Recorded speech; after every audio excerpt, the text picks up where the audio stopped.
Here's a story about how I became a pilot. 17 years after I was born, Franklin Roosevelt, in his 1935 inaugural address, said, "To some generations much is given, to other generations much is expected. This generation of Americans has a rendezvous with destiny." Those words were cast on the backdrop of winds of war that had reached gale force. Japan, Russia, Germany, Italy, and Spain were flexing their military powers. The United States was in the midst of a depression, and the national conscience was isolationism.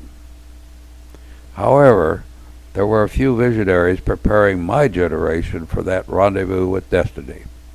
Arnold, Nimitz, Billy Mitchell, MacArthur, and Marshall were visionaries in building America's military foundation. About 1933, General Hap Arnold instituted the Flying Club of America. The idea was to create a pool of youth with some aviation technology and enthusiasm. I joined in the 8th grade. We got a pair of wings, built model airplanes, and we got a newsletter now and then.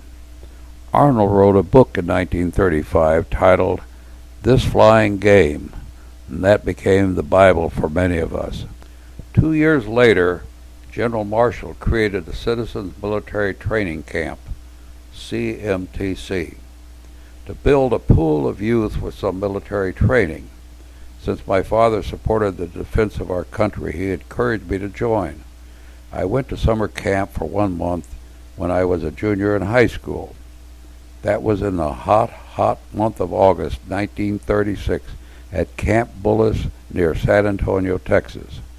The camp was attached to a regular military unit.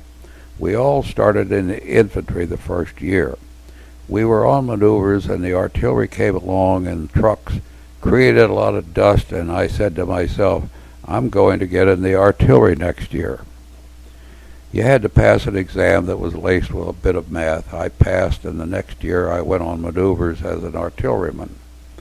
That summer, we were out on maneuvers on another hot summer day. They used airplanes for the first time, and we had to take cover. We were pinned down all day in Poison Oak and missed our chow wagon. And I thought, those guys in the airplanes are going back to base, have dinner, go to the movies with girls. Right then and there, I decided to become a pilot. But you had to have a college degree to get to pilot school. So I enrolled in what is now Pan American University and off campus of Texas University. My second year in college, I took a flying course. In the course were 4 of us, 3 boys and 1 girl, Vivian Peterson, who became my girlfriend. We passed the course and became pilots.